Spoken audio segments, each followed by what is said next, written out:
Welcome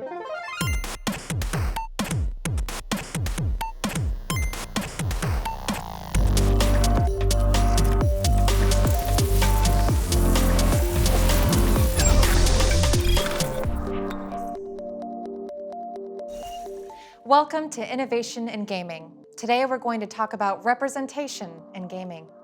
From past eras of family board games in living rooms to worldwide competitions via mobile devices, gaming has expanded to become more inclusive and representative of our world. The stereotypical gamer may not be what you think. The gaming community is global, diverse, and dynamic. As of 2020, 40% of the world's population plays video games. Mobile gamers account for half of that number. And among mobile users, women outnumber their male counterparts. It's not just gender inclusion either. In less than a decade, it's estimated that 57% of US gamers between the ages of 6 and 29 will be people of color. There's a refreshing and earnest push from many studios to design new games that reflect the cultural attitudes and life experiences of its player base.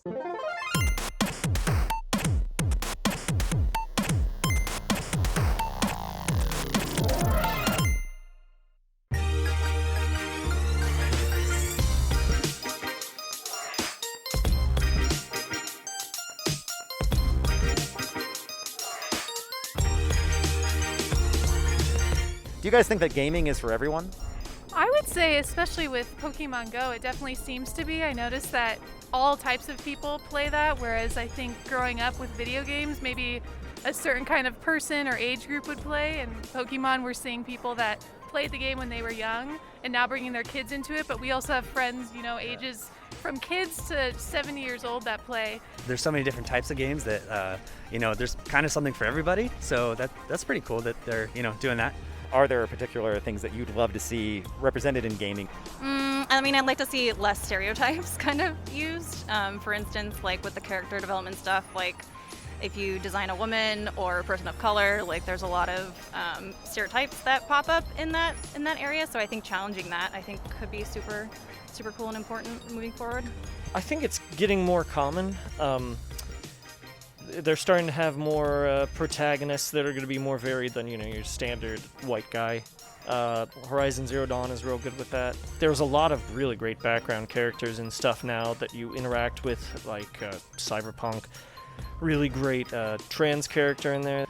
I think that it's getting better. I think that there's definitely a ways to go, and I think that probably also comes down to who's actively working in the industry, which that's usually the case. Just wanted to talk to you guys about your experiences with video games, gaming. Yeah, it's really funny when your name is like Acer, and you're really a 60-year-old woman. Yeah. Oh no, Acer has me beat. And it's like, I'm 60.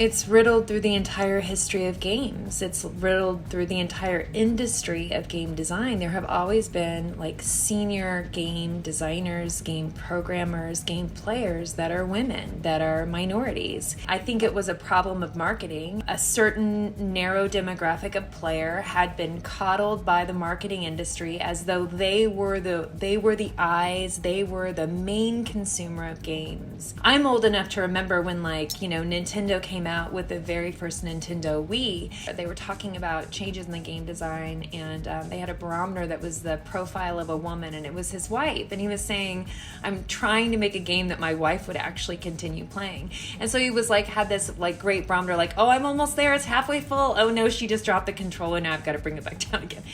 Anyway, when that keynote was delivered, got over 10 years now ago now, that was considered controversial, right? Controversial that you might actually want to appeal to a broader demographic, but there have always been women gamers. I got to tell you, that's why Gamergate was just such a ludicrous joke, right?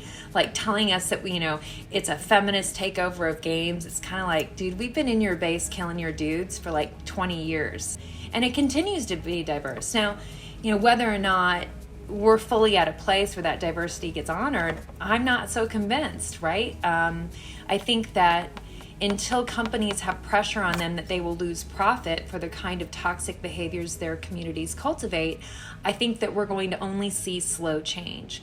We will see change. We're seeing it now, but we're going to see it a little bit more slowly until someone is able to put the dollar amount on it for companies. For me, I've got really bad vision, and so one thing I think has been exciting for me, recently, you see more often than not, is just more design patterns driven towards better accessibility. Last of Us Part 2 was a really big one I think I cried the first time I played it, just going through all the accessibility options and just, being able to play the game in a way that felt much more normal without having to rely on everyone to hey, will you read, what's that note say, what's that journal log say, and all that. And so I know there's some earlier games with some different, varying degrees of accessibility, but there's always that kind of that, almost like that taste of it was an afterthought type of thing, hey, we made this game. It's oh yeah, actually I think there might be some colorblind people that might want to play this game, so let's try to just put some filters on top. And accessibility is just about good design. It's not always just about how do we make an accessible tool type of thing. It's how do we design this to be accessible. I think diversity, inclusion, and equality is important for society as a whole, not just in gaming. Not having those voices, I think, really hurts the industry and hurts the quality of the stuff that we actually create. I think we're getting close to almost 50% of the gaming audience are women now. I think we're all a product of our environment. I think honestly, a lot of the toxicity and disruptive behavior, kind of nasty things that people say, the people, that you encounter kind of in games in particular is, a lot of them simply just don't know any better. If they've never learned kind of the right way to approach the game, right way to communicate with people, the right way to cooperate, I think potentially bad things happen.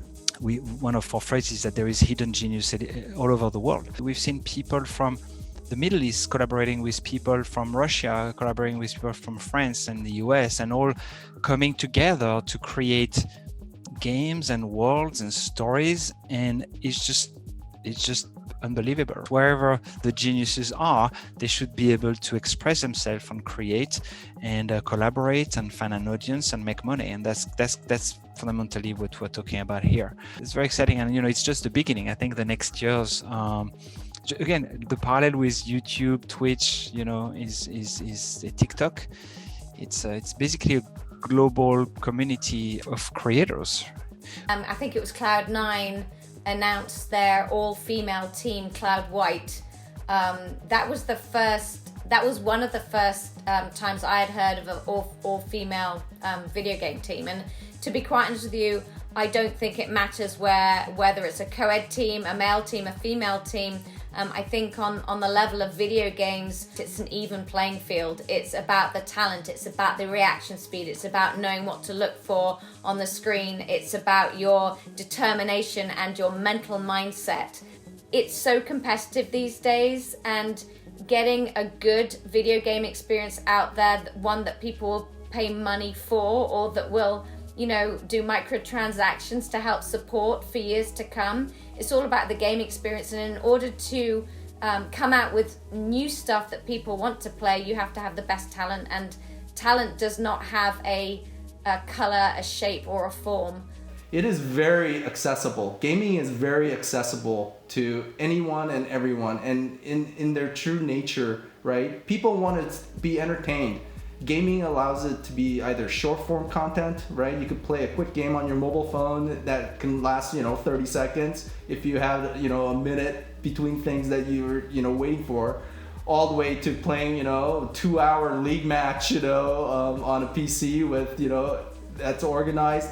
And it doesn't matter what age, just because the types of games that are available from the youngest, to older, now you're starting to see chess online become super popular again. And if you look at that profile, it's not just, 60-year-old plus, men and women playing chess. It's 60-year-olds competing against, 12-year-olds. Inclusion is super important if you really believe that thesis that, everyone is a gamer and you want to offer everyone the availability and access to those games. The growing trend is for developers to create more diverse and inclusive games that reflect and represent a global audience. To achieve this goal, there's been a big push for companies to hire female and minority designers who can draw upon their own life experiences and influence future concepts. Conversation and inclusion can be a creative launchpad to more unique characters, settings, and story arcs. Game developers can offer mentor programs to help recruit minority candidates. They can also support initiatives that attract people of color and women to computer and science programming fields at young ages. Kimberly Bryant, an electrical engineer and 20-year biotech vet, founded Black Girls Code in 2011. The organization provides young and preteen girls of color opportunities to learn in-demand tech and computer programming skills at a time when they're naturally thinking about what they want to be when they grow up. It's not just isolated or individual efforts. The design studio, Yuki, launched Raise the Game, hoping to enlist 200 companies in a pact to promote better diversity in the gaming industry. In recent years, there's been a great expansion in Black-owned video game studios like Decoy Games, Gameheads, Waking Oni Games, and Jesse Wright. I've actually got friends from like all walks of life who play video games, like down to like an 8-year-old that I know over to like a 46-year-old that I know. So it's everybody's literally playing video games now because you just have it on your phone. You have so many different consoles. We were talking earlier and you mentioned your Samoan heritage. Have you ever seen that like represented in games before? Recently, I keep using Call of Duty. I'm not like working for them or getting sponsored by them or anything. And I don't know this character's background, so it could be completely wrong, but one of the operators looks Polynesian of sorts, so that's kind of cool. And then in Apex Legends, Gibraltar looks, I don't know if they gave him a background yet, but he looks a little Polynesian. You're starting to see a little bit more. Right. I think The Rock has a lot to do with that in general. Very true, yeah. Just whatever he does kind of inspires the world. He inspires me. I'm not sponsored by The Rock either. So do your friends and family also play video games? Yeah, I come from a cool like gamer family. We play a lot of Rock Band together. So like I'll go over to my family's house on Sundays because they live here in town too. And we just get down on some good old Rock Band still. It's nice, I don't know. Yeah, we all game. My mom got into gaming over the pandemic just because she was on her phone. I showed her Candy Crush and she like really liked it. And so now she has a bunch of like type of those games, and so she really enjoys it. What are you playing right now? So the game I'm playing right now, which I just finished, is Karto. It's a Japanese game, and the main character is a little Asian girl that lost her grandma, and so the whole concept is that you have to put together map pieces, 5 map pieces, so she can reunite with her family. The main reason why I played it was she was a tiny Asian girl that was really cute on like the trailer, so I was like, I'm Asian, she's Asian, it just resonated with me more.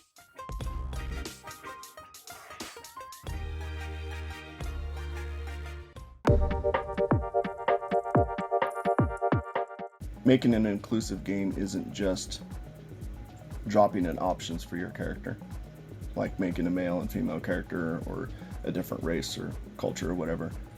It isn't just that. It's about making characters with narrative and with meaning in your story that you have taking place in your game. They have to have meaningful characters that are different genders and different races and come from different cultures. And that's kind of the bottom line, and they have to be important, and they have to not be caricatures. So I think in some ways, to get at the root of the problem, we need to hire more, be more inclusive in our game development studios, hire a more diverse group, and then you can get people that want to make different kinds of games that appeal to a wider audience. We look at it as equitable access to technology. And that's really, really important to us. We had a summer camp. We brought some kids out of inner city Boston down to Foxborough. 28 of them had never worked on a PC. Now, these are middle school and high school students. The first day was, okay, here's a keyboard, here's a mouse. And again, I'm not saying that they're completely deprived, Chromebook's a Chromebook. Meanwhile, every wealthy white suburb in and around Boston, kids got PCs, laptops at home, et cetera, and so there's a significant disadvantage. Watching these kids build their own merchandise with their own logo, it was absolutely amazing what talent there is. The problem is they don't have access to the same things that a lot of other kids have, and so that's where I feel like as more capital goes into this business, there's gonna be a lot more opportunities for kids who don't have the best, latest, greatest technology, at home. The reason why it's so important is because the world is diverse, It's important to kind of represent the world as it currently stands today, and there's groups that have been marginalized for many years and who haven't had that proper representation in gaming, and to actually be able to create like a healthy ecosystem for gamers. And I got to work on a team that existed within Red Bull that was focused on the future of gaming. And at the time we identified that the future of gaming is making games accessible for all. Well, how do you make games accessible for all? You have to create the opportunity for gamers from all walks of life to be able to play. So we were focused on trying to see if we can find a way for gamers who, who had limited, mobility and who couldn't use their hands potentially to play a video game the same way we pick up a controller and play games. We ended up working closely with a company called Equitable to see if we could create video games that you use your brainwaves to control. 2 years ago, before pandemic, I spoke at a event that was for elementary and high school counselors.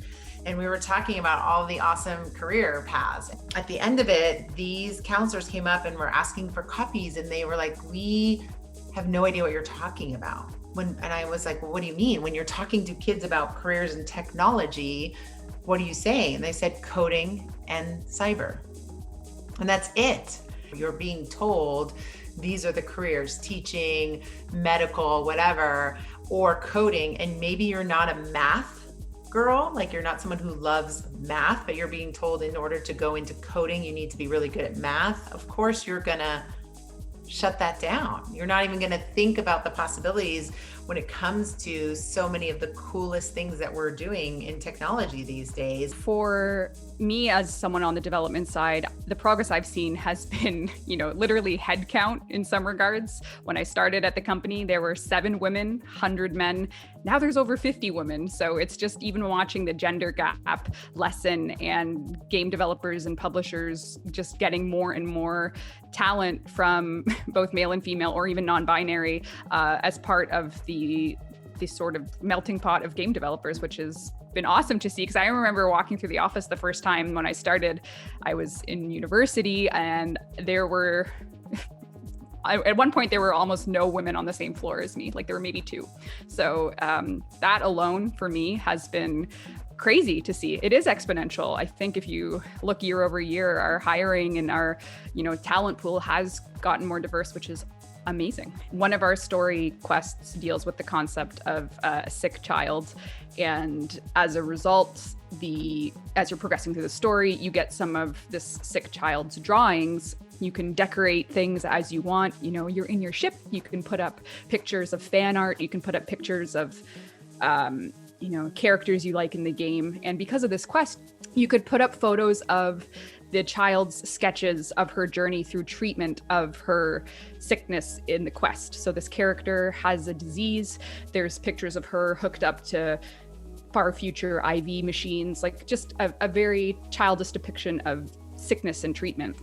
And in our journey with our game, we've been able to play a part in the lives of players that are chronically ill or have received treatment for, cancer. And, without fail, every time we try and put something together for one of these people, we take a look at their account, we copy it to our dev servers, and we look at what they've done to their ship. And every time that picture is there, because they see themselves in our game. Like they see the representation of treatment, the toll that has on a, developing child or teenager or adult even.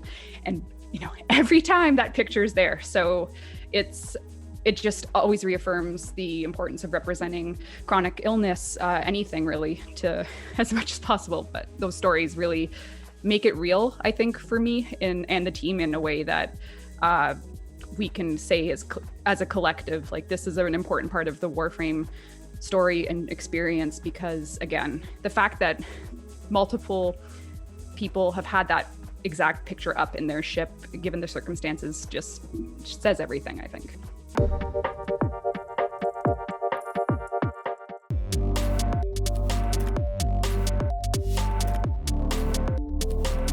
Diverse on-screen character representation is blossoming. Female avatars, as well as an array of skin color choices, are now the norm for any game that allows character design. It's an exciting and encouraging trend as momentum builds for diverse global audiences and truly inclusive games for all. Thank you for joining us.